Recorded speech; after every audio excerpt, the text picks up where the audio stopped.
Welcome back, friends. Rabbi Nathan Zaboulani learning with you Rabbi Yishak Arama, the Akedat Yishak on Parasha Beshalah. And for today's lesson, we will be seeing the incredible understanding that Rabbi Yishak Arama has for the educational process. And through the Pesukim, a story which you never would have thought had to do with the education of Bnei Israel, he'll demonstrate how Hashem guides the people on moving away from the Egyptian mentality and society into the covenant and the ways of the Torah and Hashem. And this is through the story of the bitter water. This is a story right after Kriyat Yam Suf. They're in the desert, they're traveling 3 days and there's no water. And of course, they get to this location which is called Mara. And it's called Mara because over there they find water, but the water is bitter and they can't drink the water. And then people complain in Pasuk Kaf Dalid. And they call out to Hashem in Pasuk Kaf He. And Hashem shows them an eitz, a piece of tree or wood, and they throw the etz into the water. And now the mayim becomes sweet. Sham sam lo chok umishpat v'sham nisahu. Over there, God gives the Jewish people chok and mishpat, and over there, He in a way tests them or educates them. And then the last pasuk in this story seems to have nothing to do with the whole story. And if you listen to God, and you do what is right in His eyes, and you listen to the mitzvot, and you follow all of the chukim, all of the mahala, the sickness and the illness that was in Mitzrayim, I will not put on you, because I am Hashem, your healer. Now, what does that pasuk have to do with the whole story and how it ties in is really the basis for Yishak Arama's understanding that if you watch the entire journey of the Jewish people in the desert over the course of the 40 years, there is a very difficult a difficulty amongst the people to let go of what they had, their mentality, their avodah zarah mentality, to go into the Torah mentality, which is really the exact opposite. Now, this requires a process. And here, in our Pesukim of all places, is the process. This is the educational model. Not the Peshat, according to Rabbi Yishak Arama, the Peshat is the Peshat. They didn't have water and they were given water that was now no longer bitter, but rather it was sweet. But this also has to do with the educational process. This is the way to fix their neshamot. So he shows them an etz. This etz,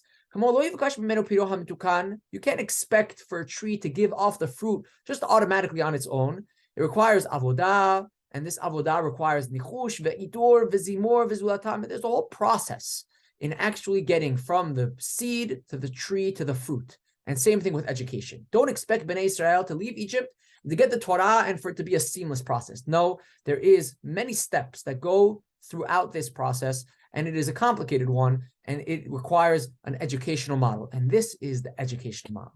First, im shamoa tishma. You have to understand that you're not going to have a sweet Torah from the beginning. Just like the water in Mara was bitter to the people, so too the Torah and the ways of Hashem were bitter to the people having left that Egyptian society. And there needs a sweetening process.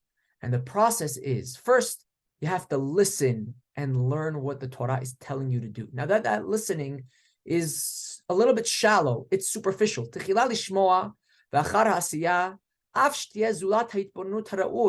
going to listen and get the basics, and then you're going to do those basics, even though you don't really understand those basics, because you're listening, you're learning originally was just the basic details, and then you're doing just the basic performance of the halachot and the mitzvot. And after you listened and you did, and this is all somewhat shallow and superficial, now you're going to listen to the real reasons and the details and what's behind those mitzvot. After you start to understand what the purpose is of the mitzvot, the beauty of these mitzvot, then you're going to start to yishmor hachukim v'utachlit ha'emunah. This is really the main purpose of all of this, is that you keep the mitzvot in a way that you love them, that you care about them, that you're safeguarding them. וזה דרך קרוב לבוא בו, כל עייף ויגע באופן שלם, תושם עליו המחלה המצרית והוא קושי הלב, Remember, we said that all the mahalat that Hashem put on Mitzrayim, lo asim alecha ki ani Hashem rofecha, rofecha. Hashem is your healer. Hashem is the healer of the soul, and that is the teacher of the soul. And this is the educational model that he's giving you. Don't think that originally it's going to be easy. It's going to be difficult in the beginning. It's going to be bitter, and you're going to have to listen to things you don't understand. And you're have to do things that you don't fully comprehend. But only after you listen and you do, then you'll be able to start to ha'azana, to really start to understand. And then once you start to understand, then you'll really be able to do it in a way that's meaningful to you, that's enjoyable to you, that is sweet to your neshama. The process is not a simple one. And just like the process was such for Bnei Israel leaving a mentality of Egypt, which was so opposite that of the Torah, so too for any person engaging in Torah for the first time. Don't think that it's going to always be exciting. Don't think that it's always going to be sweet for you. It requires time and effort, like the etz that they are shown.